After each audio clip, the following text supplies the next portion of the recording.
Gulat kayo, ano? Gulat ako din. Okay, gagawa naman tayo ngayon ng cable na straight. Tapos na tayo sa crossover. Oh, may matching pa dun sa kabila. Kailangan natin ng UTP cable, dalawang RJ45 at ang pinaka-importante sa lahat, ano man tawag nyo dito, tawag natin dito, crimping tool. Okay, kailangan natin gawin is balatan ng ating UTP cable. Gamit pa rin ang ating walang katapusang crimping tool. Ikot lang natin, balatan natin, dahan-dahan lang, masugat sana ako. Okay, balatan natin. Tanggalin natin lahat ng natitirang hindi naman kailangan gamitin para hindi siya makaabala. Putulin lang natin siya. Okay. Tanggalin natin ang balat. Okay. Tanggal natin ang balat. May balat pa sa ilalim. Naku. Ang bihira naman. Katulad ng ginawa natin sa crossover kanina.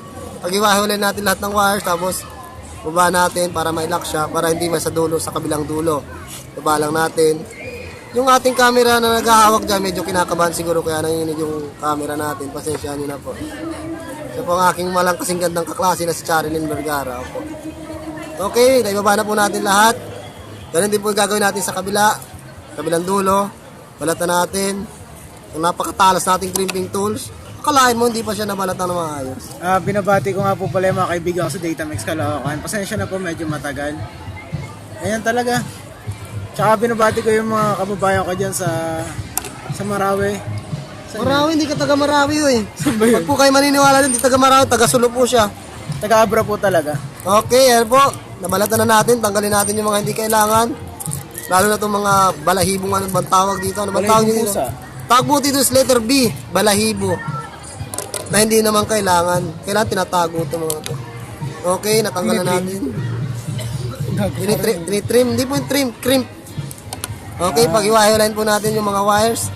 Paalala po, ang ginagawa natin ay straight cable kasi tapos na tayo sa crossover. Batin, boss, may tanong ako. Opo. Bakit ganun? Sabi niya straight, ba't hindi naman straight yan? Mamaya po may straight na siya kasi kaya galing pa po siya sa ilalim ng ating UTP cable. Hindi pa siya ganun ka-straight. Kaya pag natapos na natin to, makikita nyo straight na siya. Nagpariba? Oo, nagpariban siya. Okay. Napag-iwahiwalay na natin ngayon, ihanay na natin siya ng maayos para gumana na siya. Sa straight po, kailangan lang natin is yung number code na 11223344556677 at Text Pacquiao Eman to 0920-574-2606. yung pinakalas po is yung 88 na brown is to brown.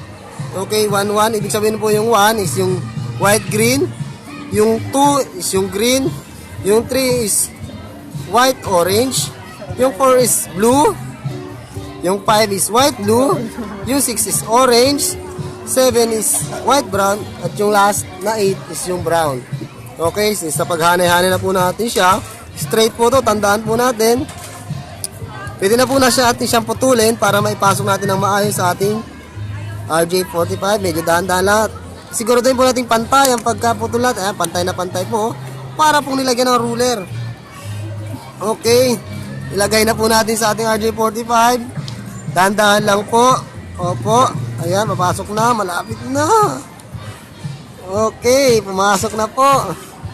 Siguraduhin po natin mahigpit. Binauna po. Tulak natin para importante po sagad na sagad yung mga wires sa ating RJ45. Pagkatapos po natin ipasok ulit natin sa crimping tools para makrimp siya na malakas. Press lang po natin yung crimping tools at pag tumunog na siyang ganun, nalak na po siya. Okay, ganun din po yung sa kabila. Tapos na tayo yung kabilang dulo. Yung kabilang dulo naman, katulad din po yung hanay kanina. Una po natin ilalagay yung white-green sa pinakauna, sa left side.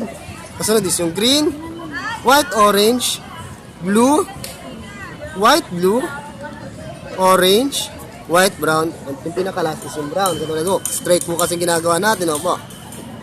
Kapag nagawa na po natin to, pwede na po natin siya ulit putulin at pantayin para ipasok sa ating RJ45. Ayan, dahan-dahan lang po.